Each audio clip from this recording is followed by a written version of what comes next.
বিজয় বিজয় লাভের জন্য মানুষ কি না করে থাকে,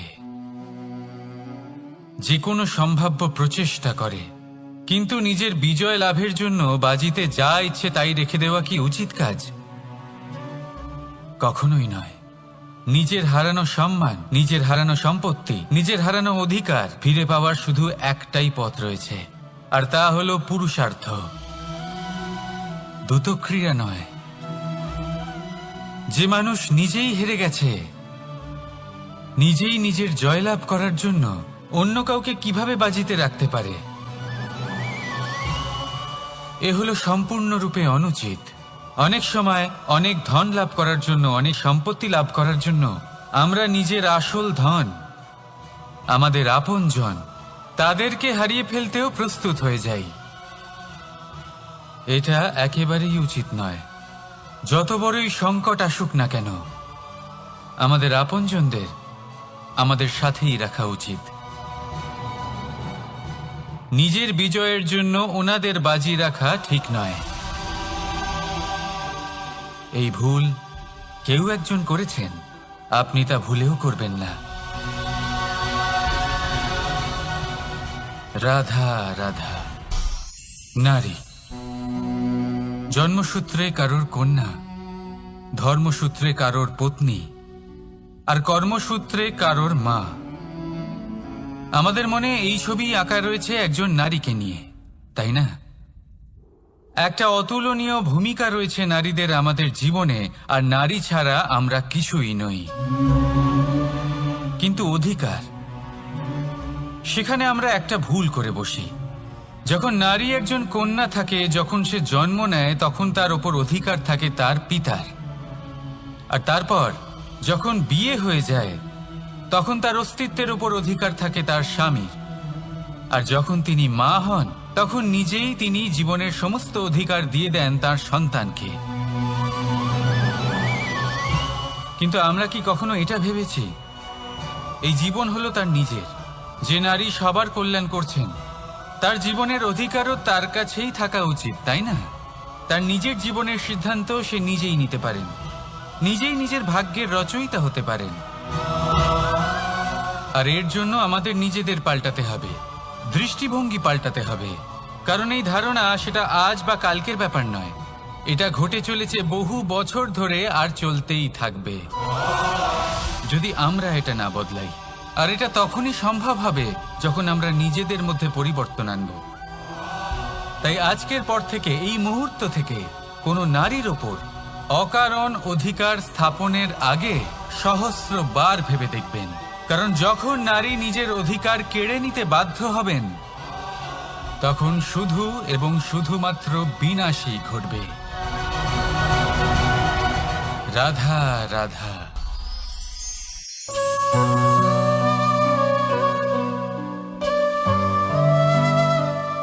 নারী, পুরুষরা যাকে নাম দিয়েছেন ত্রিয়া, কেন দিয়েছেন, কে দিয়েছেন, কেউ তা জানে না। কথায় আছে, পুরুষরা ভাবেন যে ত্রিয়া, ভাবেন একরকম, বলেন অন্য কিছু, আর করেন অন্য কিছুই। কিন্তু সত্যিটা কি এটাই? আসল সত্যি হলো এটাই যে ত্রিয়া হলো সেই চরিত্রহীন পুরুষ, আর কেউ নয়। সেই পুরুষ যারা নারীকে বলেন যে আপনি হলেন মা, আপনি হলেন দেবী, আপনি হলেন বোন। আর ভাবেন কি? ভাবেন যে এই নারী হলো আমাদের পায়ের ধুলো, আর কিচ্ছু নয়। আর কি করেন? ওনাদের মাথায়, ওনাদের খোপায় মালা পরিয়ে দিয়ে ভাবেন যে ওনারা হলেন তাদের পায়ের ধুলোর সমান।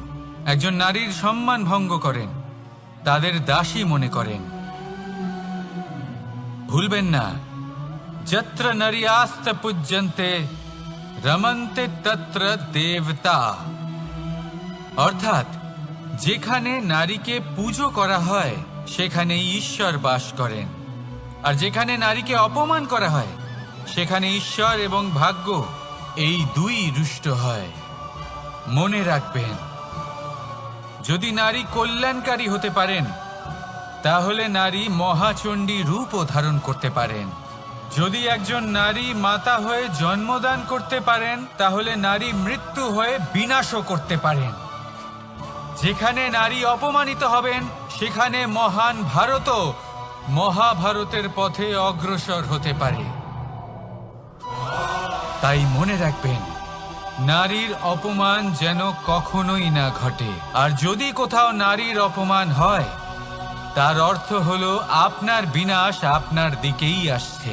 আর এটা হলো তার প্রথম পদক্ষেপের প্রথম পদধ্বনি। রাধা রাধা।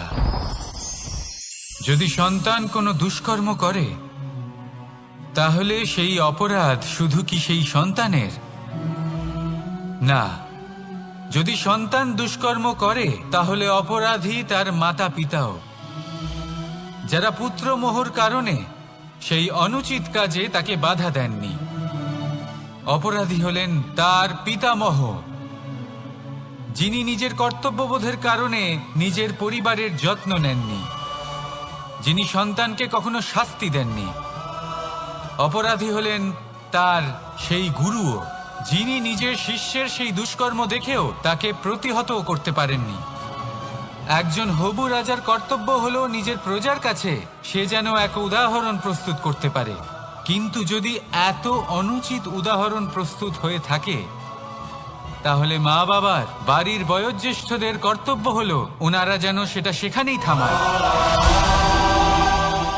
হয় ভালোবেসে, নয়তো শাস্তি দিয়ে।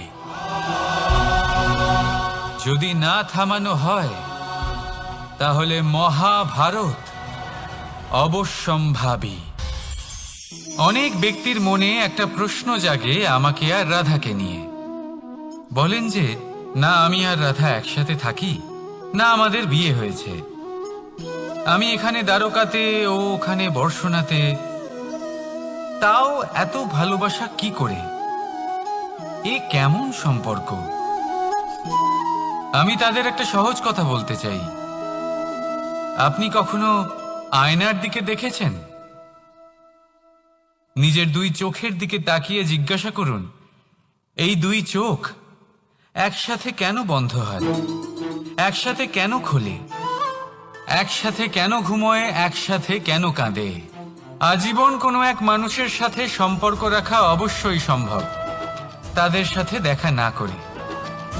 আমার আর রাধার ভালোবাসাও কিছুটা এরকমই, আর কিছুটা এরকমই হয় ভালোবাসা দুই নয়নের মতো, যারা কখনোই মিলিত হবে না, কিন্তু চিরকালের জন্য একসাথে জুড়ে থাকবে।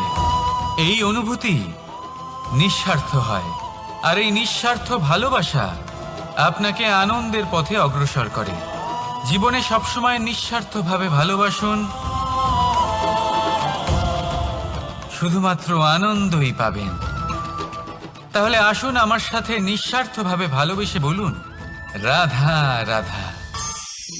মানুষ, কোন ব্যক্তির নির্মাণ হয় কিভাবে?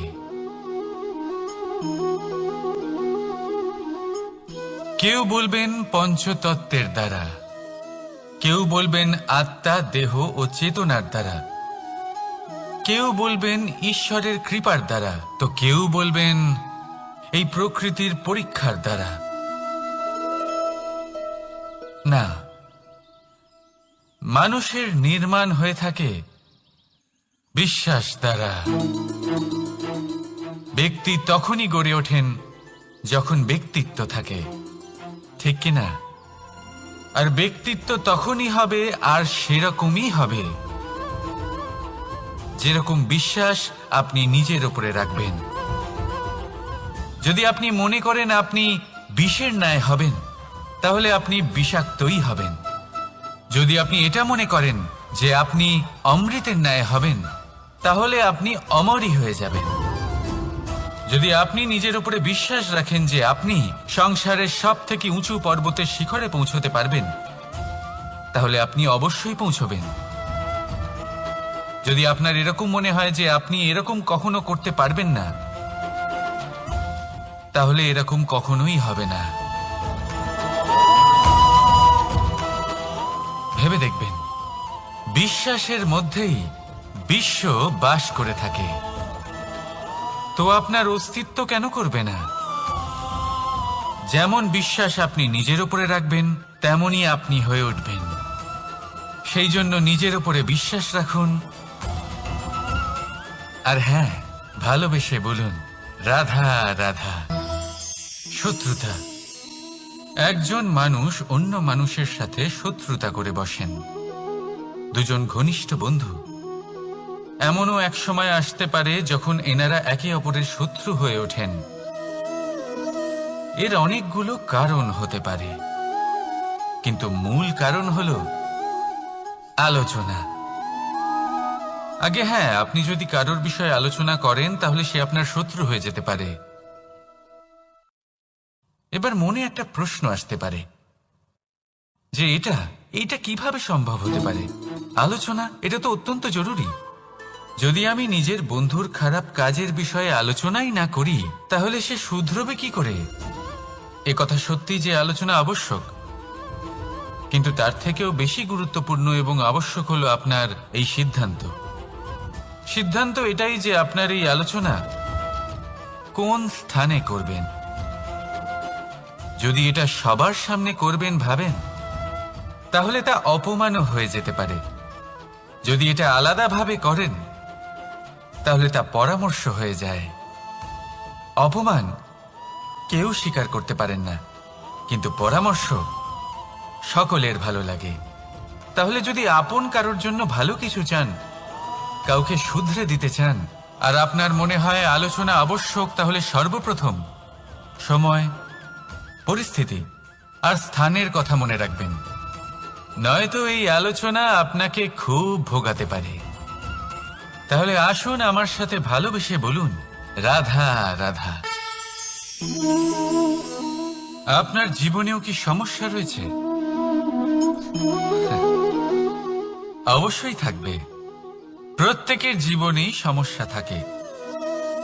প্রত্যেক মানুষ জিজ্ঞাসাও করেন যে এই সমস্যা আসলে কি আর কেন আসে জীবনে। আপনাকে একটা কথা বলে দিই যে সমস্যা আসলে সেটা নয় যা আপনার পথে বাধা সৃষ্টি করে, বরং সমস্যা হলো সেটাই যেটা আপনি তখন দেখতে পান যখন আপনার একাগ্রতা আপনার পথ থেকে, আপনার লক্ষ্য থেকে সরে যেতে থাকে। আর এই সমস্যাগুলি দূর করার জন্য, এর সমাধান করার জন্য একটাই পথ আছে। নিজের সমস্ত ভাবনা আরো একবার একাগ্র করুন নিজের পথের দিকে, নিজের লক্ষ্যের দিকে। আপনার সমস্ত ভাবনা যদি কেন্দ্রীভূত হয় নিজের লক্ষ্যে, তাহলে এই সমস্যা দূরে থাকবে। যদি এরকম না হয়, যদি আপনার মন একটু অন্যদিকে চলে যায়, তাহলে এই সমস্ত সমস্যা আবার সামনে চলে আসে আর বাড়তেও থাকে।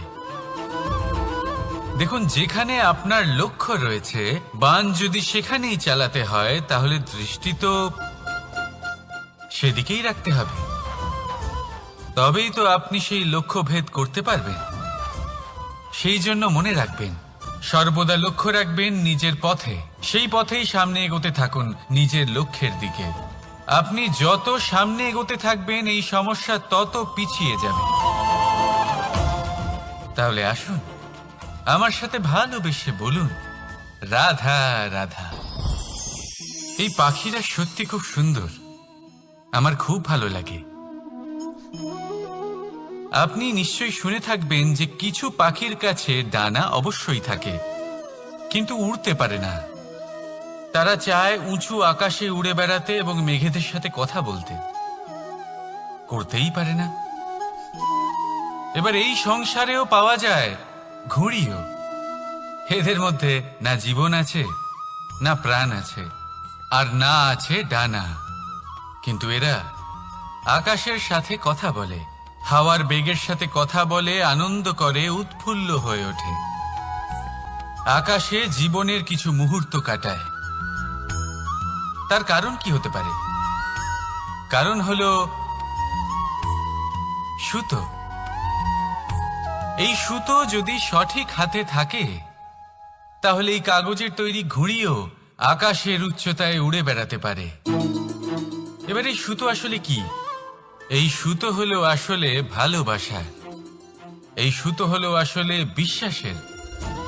আর এটা আপনি দিয়ে থাকেন তাদের হাতে যাদের আপনি বিশ্বাস করেন, যাদের আপনি নিজের সর্বস্ব দিয়ে দেন। ভেবে দেখুন, এই ভালোবাসা আর বিশ্বাসের সুতো আপনি যদি সঠিক মানুষের হাতে দিয়ে দেন, তাহলে আপনি অনেক উচ্চতায় উঠতে পারবেন, আকাশের উচ্চতায় উড়ে বেড়াতে পারবেন, মেঘের সাথে কথা বলতে পারবেন, পাখিদের মতো উড়তে পারবেন, যা ইচ্ছে তাই করতে পারবেন। শুধু এই মানুষ সঠিক হতে হবে, এমন একজন মানুষ যার মনে আপনার জন্য ভালোবাসা রয়েছে, এমন এক মানুষ যার মনে কোনো স্বার্থ নেই, যিনি পরোপকারী, এমন একজন ব্যক্তি যিনি আপনার অস্তিত্বকে বাইরে নিয়ে আসতে পারবেন, তাকে উজ্জ্বল করে তুলবেন। তাহলে ভালোবাসুন, আনন্দ করতে থাকুন, আর এই আনন্দ সহকারে বলুন, রাধা রাধা। আমরা সকলে এমন ব্যক্তির সাথে থাকতে চাই যারা খুব মিষ্টি কথা বলেন, যাদের ব্যবহার আমাদের ভালো লাগে, যারা দেখতে সুন্দর হন, যাদের আমরা পছন্দ করি। আর সবসময় এমন ব্যক্তির থেকে দূরে থাকতে চেষ্টা করি যাদেরকে আমরা পছন্দ করি না, যাদের কথা আমাদের খারাপ লাগে, যাদের কথা একটু কঠোর হয়। আমরা সবসময় চেষ্টা করি এদের থেকে দূরে থাকার, ঠিক কিনা? কিন্তু যদি বাস্তবটা দেখি, তাহলে এই কঠোরতা জীবনে শান্তির প্রলেপ দেয়। ওষুধও একটু কড়াই হয়, কিন্তু এ কি করে? আমাদের সুস্থ করে তোলে। ঠিক সেইভাবেই ভালোবাসার এই অধ্যায় একটু কঠিন, একটু কড়াও মনে হতে পারে, কিন্তু এর ফল সবসময় আপনাদের স্বাস্থ্যের পক্ষে ভালোই হয়। সেই জন্য যদি কেউ আপনার নিন্দে করে, আপনাকে কড়া কথা শোনায়, আপনার ব্যাপারে আলোচনা করে, তার মানে এটা নয় যে সে আপনার শত্রু। হতে পারে তিনি আপনার বন্ধু হন, আপনার জন্য ভালো চান, আপনাকে শুধরে নিতে চান, আপনার মধ্যে কোনো পরিবর্তন দেখতে চান। সেই জন্য কখনো কারোর কথা শুনে বা কাউকে দেখে প্রাথমিকভাবে এই সিদ্ধান্ত নেবেন না যে তিনি আপনার শত্রু হন নাকি আপনার বন্ধু হন। এমনও শত্রু হয়ে থাকেন যে গুড়ের মতো মিষ্টি মিষ্টি কথা বলে আসলে আপনাকে বিষ পান করিয়ে দেবেন। আর এমনও বন্ধু থাকেন যারা আসলে নিমের মতো কড়া কথা বলেন কিন্তু আপনাকে অমৃত পান করান। এদের মধ্যে পার্থক্য করতে জানতে হবে, কে আসলে শত্রু হন আবার কে আসলে মিত্র হন। এই পার্থক্য যখন আপনি করতে শিখবেন, তখন আপনি এই সংসারের সব থেকে সুখী প্রাণী হয়ে উঠবেন। এই পার্থক্য বোঝা সহজ নয়, কিন্তু অবশ্যই আবশ্যক। রাধা রাধা। অসুখ। এমন কোনো মানুষ আছেন এই সংসারে যার অসুখ করে না? প্রত্যেক মানুষ কখনো না কখনো অবশ্যই অসুস্থ হয়েছে, তার এই শরীর রোগের শিকার অবশ্যই হয়েছে। এবারে দেখুন, এই রোগ আসে আবার এই রোগ চলেও যায়, কিন্তু সেই রোগ আমাদের কষ্ট দিতে কেন সক্ষম হয়? কারণ হলো স্বচ্ছতা। যদি এই স্বচ্ছতা শরীরে না থাকে, তাহলে মানুষকে শারীরিক কষ্ট পেতেই হবে। ঠিক সেইভাবেই অত্যন্ত প্রয়োজনীয় হলো এই স্বচ্ছতা যেন মনেও থাকে। যদি এই স্বচ্ছতা মনে না থাকে, তাহলে মানুষ চারিত্রিকভাবে কষ্ট সহ্য করেন। এবারে নিবারণ কি হতে পারে? বড়ই সহজ এর উপশম। যদি রোগ শরীরে হয়, তাহলে সর্বপ্রথম স্বচ্ছতা বজায় রাখতে শিখুন, এই শরীরকে পরিষ্কার রাখতে শিখুন। বিচক্ষণতার সাথে এই রোগের সম্মুখীন হন, ভয় পাওয়ার কোনো দরকার নেই। ব্যায়াম করতে থাকুন, সব ঠিক হয়ে যাবে। সেইভাবেই যদি এই অসুখ মনে হয়, তাহলে কি করা যায়? সর্বপ্রথম তার আধারের উপরে নজর দিন। আপনার এই আধারই হলো আপনার আহার। যা আপনি আহার করবেন সেরকমই মানুষ হয়ে উঠবেন। সেইভাবেই আপনি যেরকম ভাবেন সেরকমই মানুষ হয়ে উঠবেন। সেই জন্য নিজের ভাবনাকে শুভ করুন, নিজের দৃষ্টিভঙ্গিকে শুভ করে তুলুন, সবকিছু সঠিক হবে। আপনার আমার সবার মধ্যেই এক রাক্ষস বাস করে, তার সম্মুখীন হন, তাকে পরাস্ত করুন। তাহলে এই রোগ সে শরীরেই হোক বা মনের মধ্যে, যদি সঠিক সময় তাকে আটকানো না যায়, তাহলে যে কোনো সময় তা মহামারীর রূপ ধারণ করবে। সেই জন্য সাবধানে থাকুন, সুস্থ থাকুন। তাহলে আসুন আমার সাথে ভালোবেসে বলুন রাধা রাধা। বাজ পাখিকে পক্ষীরাজ বলা হয়। বাজের আয়ু হলো মোটামুটি 70 বছর। এবার 40 বছর হতে হতেই ওদের পালক লম্বা এবং ভঙ্গুর হয়ে যেতে থাকে, ঠোঁট বেঁকে যায়, ডানা ভারী হয়ে যায়, অর্থাৎ আগের মতো উড়তে পারে না, সেই শক্তি থাকে না। এবার সেই বাজ কি করবে? বাজ সব থেকে কঠিন নির্বাচন করে, নির্বাচন নিজের পুনর্স্থাপনার। সর্বপ্রথম একটা বিশাল পর্বতে যায়, একান্তে নিজের এক বাসস্থান তৈরি করে, আর তারপরে পাথরের সাথে নিজের ঠোঁট বারবার আঘাত করতে করতে সেই ঠোঁট ভেঙে ফেলে। তারপরে সে অপেক্ষা করে সেই ঠোঁট পুনর্নির্মাণ হওয়ার। তারপর সেটাই করে নিজের পালকের সাথে। তারপরে নিজের ডানা থেকে এক এক করে ভারী পালকগুলো ছিঁড়ে ফেলে দেয়। আর তারপর 150 দিনের এই যন্ত্রণা সহ্য করার পরে ও ফিরে পায় নিজের ওড়বার অনন্য ক্ষমতা, সেই শক্তি। আর তারপরে ও জীবনের পরবর্তী 30 বছর বাঁচে। কি বুঝলেন আপনি? যদি ইচ্ছে শক্তি থাকে তাহলে একজন দুর্বলও শক্তিশালী হতে পারে। আপনিও এটাই করুন, নিজের অতীতের যন্ত্রণার বোঝাগুলিকে ত্যাগ করুন আর কল্পনার খোলা আকাশে উন্মুক্ত হয়ে উড়ে বেড়ান। নিজের পুনর্স্থাপনা করুন, তবেই সর্বশ্রেষ্ঠ হতে পারবেন। আর মনে রাখবেন, এই ছোট ছোট পদক্ষেপই বড় বড় শিখরে পৌঁছে দিতে পারে। তাহলে আসুন আর আমার সাথে ভালোবেসে বলুন রাধা রাধা। আপনি কি কখনো জলকে নিজের মুঠোতে ধরে রাখার চেষ্টা করেছেন? চলুন আজ করা যাক।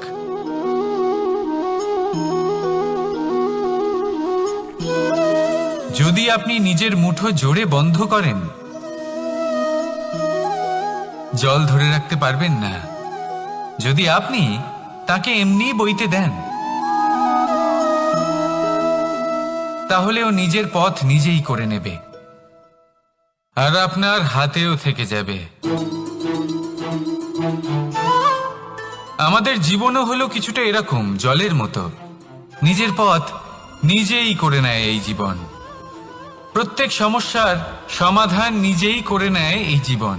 তাই জীবনে যখন কোনো পরিস্থিতি আমাদের প্রতিকূল হয়ে থাকে, কিছুই হয়তো আমরা বুঝতে পারছি না, কিছুই যখন বসে থাকে না, তখন আমরা হতাশ হয়ে পড়ি, নিরাশ হয়ে পড়ি। আর এটাই করা উচিত নয়।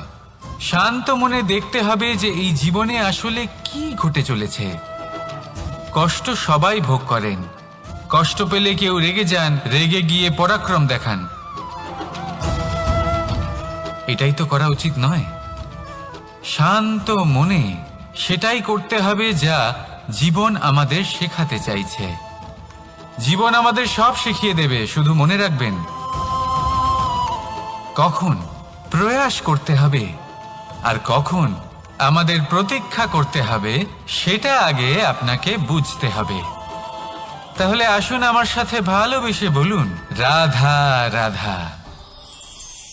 বল, শক্তি, পরাক্রম এই সংসারের বিকাশের মূল। কিন্তু কখনো ভেবেছেন যে প্রকৃতি আমাদের এই বল, শক্তি, পরাক্রম কেন দিয়েছেন? যাতে আমরা জীবনে কারোর উদ্ধার করতে পারি, কাউকে সাহায্য করতে পারি, কারোর জন্য ভালো কিছু করতে পারি, কোনো গরিব অসহায় মানুষের জন্য কিছু করতে পারি। এই বল, এই শক্তির সদ্ব্যবহার করতে পারি। কখনো দেখেছেন এমন মানুষ যার কাছে অসীম শক্তি আছে, কিন্তু তার সাথেই অসম্ভব অহংকারও রয়েছে, যিনি নিজেকে সর্বশ্রেষ্ঠ বলে মনে করেন, খারাপ কাজও করেন। আপনি দেখবেন প্রকৃতি এবং মানুষ তাকে ভাঙতে সর্বদা চেষ্টা করেন।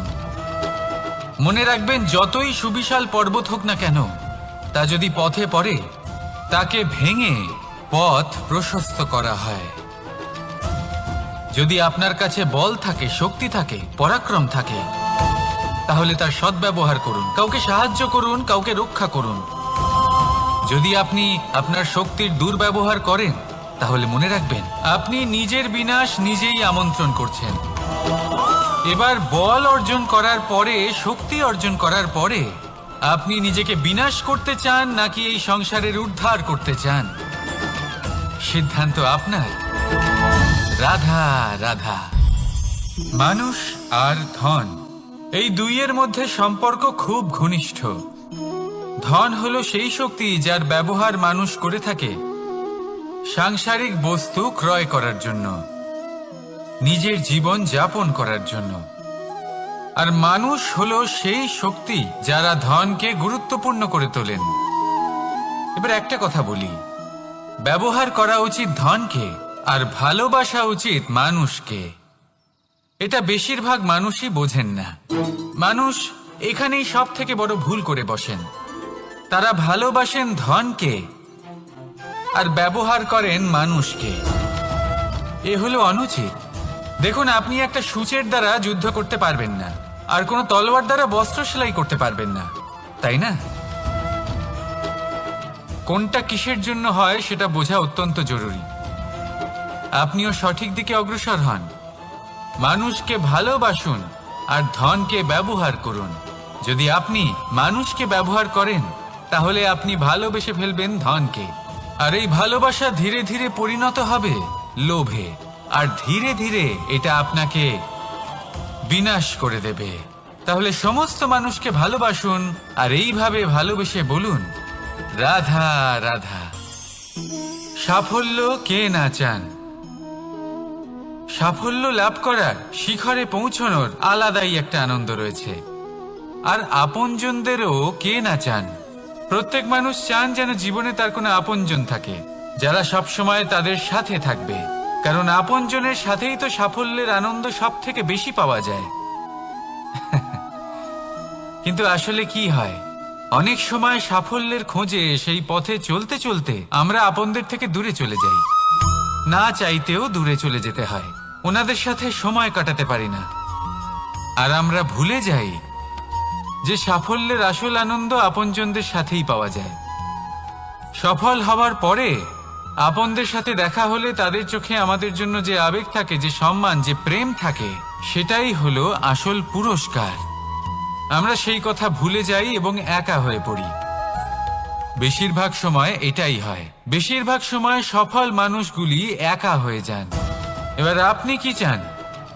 আপনি অসফল হয়ে দিনগুলি একাকিত্বে কাটাতে চান, নাকি সফল হয়ে আপনজনদের সাথে আনন্দে থাকতে চান? সেই সিদ্ধান্ত আপনার। সাফল্যের পেছনে ছুটুন, নিজেকে উজাড় করে দিন, কিন্তু আপনজনদের সঙ্গ ত্যাগ করবেন না।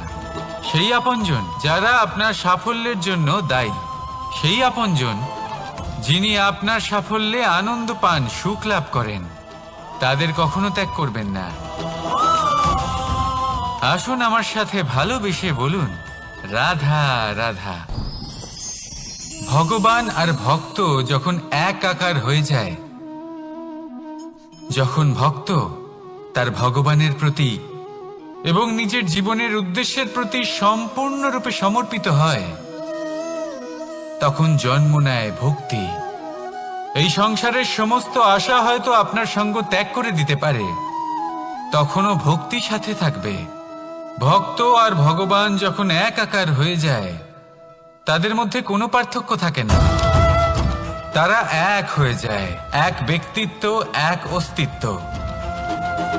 সেই জন্য কখনো জীবনে যে কোনো রূপেই, যে কোনো প্রকারেই, যে কোনো ঈশ্বরকে মান্য করুন। মনের মধ্যে শ্রদ্ধা ভাব জাগ্রত করুন, মনে ভক্তি ভাব জাগ্রত করুন। এই সমগ্র সংসারে সব কিছু আপনাকে ছেড়ে চলে গেলেও তখনও এই ভক্তি শুধুমাত্র আপনার উত্থান ঘটাবে। তাই মনে ভক্তি জাগ্রত করুন আর আমার সাথে ভালোবেসে বলুন, রাধা রাধা। শব্দই হলো শূন্য, শব্দই হলো আরম্ভ, শব্দই হলো অন্ত, শব্দই হলো অমর, শব্দই হলো ব্রহ্ম।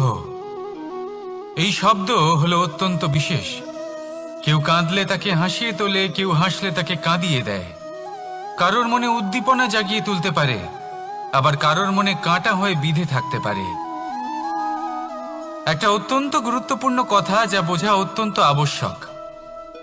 আপনার মন, আপনার হৃদয় যতই শুদ্ধ হোক না কেন, যতই পবিত্র হোক না কেন, আপনার দৃষ্টিভঙ্গি যতই স্পষ্ট হোক না কেন, যদি আপনার কথা পবিত্র না হয়, যদি আপনার শব্দ শুদ্ধ না হয়, তাহলে তা আপনাকে আপনার কর্মফল ভোগ করতে বাধ্য করবেই। একটা সহজ উদাহরণ দিই। আপনার জীবনে এমন কেউ অবশ্যই থাকবেন যাকে আপনি পছন্দ করেন না, যিনি হয়তো অধর্মী মানুষ, যিনি হয়তো দুর্বুদ্ধি সম্পন্ন মানুষ, কিন্তু তার জন্য অপশব্দ প্রয়োগ করলে তার মধ্যে কোনো পরিবর্তন আসবে না, তার মানসিকতা বদলাবে না, শুধু মনে প্রতিশোধ স্পৃহা জেগে উঠবে, মনে হিংসা জাগবে, আর কিচ্ছু নয়। সেই জন্য নিজের শব্দকে নিয়ন্ত্রণ করুন, নিজের কথা সংযত করুন। শ্রেষ্ঠ থেকে শ্রেষ্ঠতর মানুষকেও সাবধানী হতে হয়, কারণ যদি এই শব্দের প্রয়োগ সঠিক না হয় তাহলে আজীবন মানুষকে নির্বাক হয়ে থাকতে হতে পারে। তাহলে নিজের শব্দ নিয়ন্ত্রিত রাখুন, নিজের কথাকে শুভ করুন, এতে প্রেমবোধ জাগিয়ে তুলুন, আর সেই প্রেমবোধ নিয়েই বলুন রাধা রাধা। বরদান এবং অভিশাপ, এই দুই হলো একই মুদ্রার দুটি পিঠ।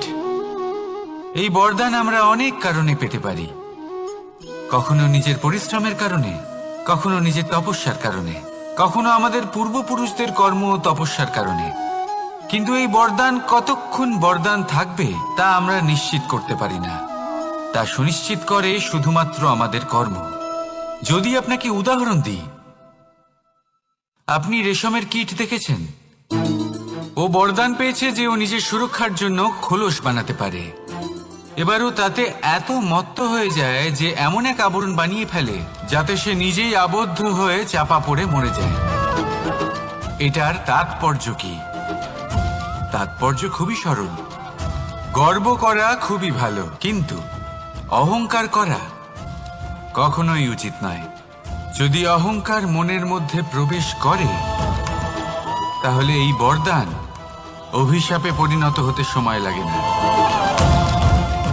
আর যদি কর্মশ্রেষ্ঠ হয় তাহলে অভিশাপও বরদানে পরিণত হয়।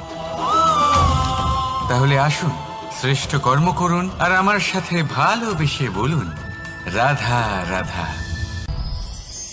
সুখ, দুঃখ, মৃত্যু, মহামারী এগুলো কখনো বলে আসে না, আবার জিজ্ঞাসা করেও আসে না। এমনই হয় দ্রুত ক্রীড়ার এই খেলায়। এক কারাগারের মতো, একটা মাকড়সার জালের মতো। যেমন একটা মাকড়সার জাল একটা পোকাকে নিজের দিকে আসতে আকর্ষিত করে নিজের চমকের দ্বারা, নিজের গঠন দ্বারা, সেরকমই দ্রুত ক্রীড়ার এই খেলা মানুষকে নিজের দিকে আসতে প্ররোচিত করে। শেষে গিয়ে মানুষ আটকা পড়ে। পার্থক্য শুধু এটাই, যখন এক পোকা এই জালে জড়িয়ে পড়ে তখন সে তার প্রাণ হারায়। মানুষ যখন এই দ্রুত ক্রীড়ায় আকর্ষিত হয় সে নিজের মান, নিজের ধন সব কিছু হারায়, নিজের বিবেক হারিয়ে ফেলে। কিন্তু আপনি আপনার বিবেক কখনোই হারাবেন না। যদি আপনার মনে লোভ চলে আসে আপনি লোভী হয়ে ওঠেন। যদি আপনি দ্রুত ক্রীড়ার এই খেলায় আটকা পড়েন তাহলে মনে রাখবেন এই খেলা থেকে ফিরে আসা প্রায় অসম্ভবই বলা যায়।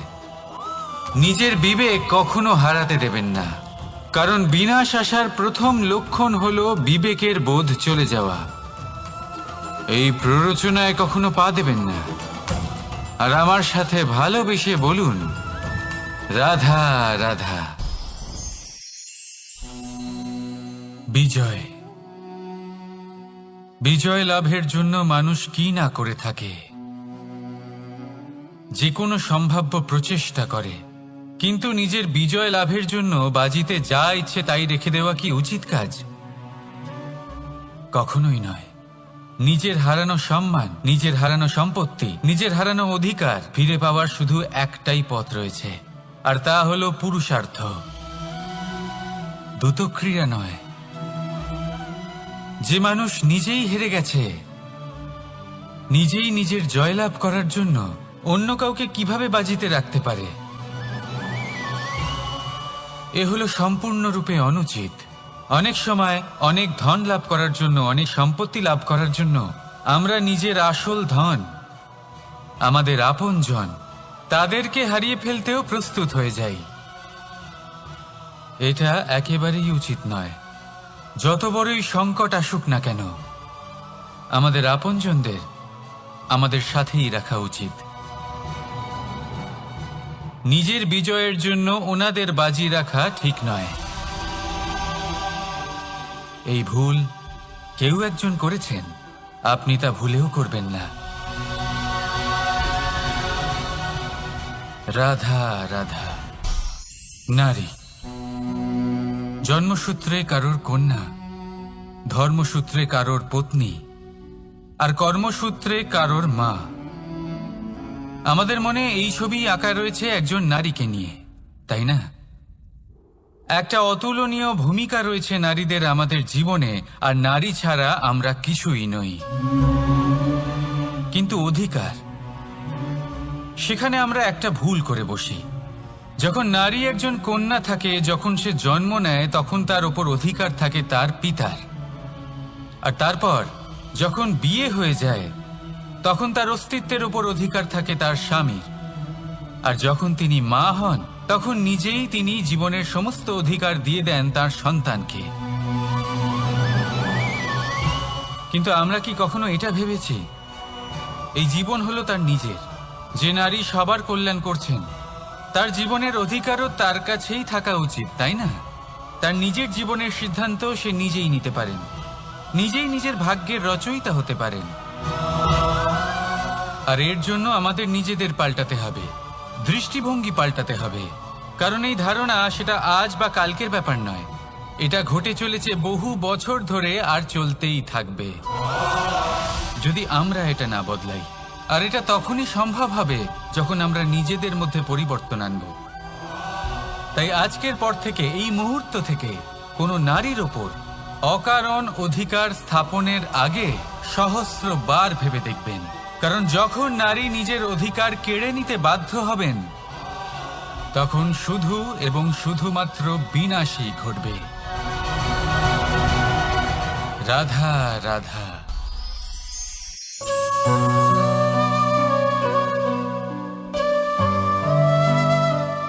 নারী,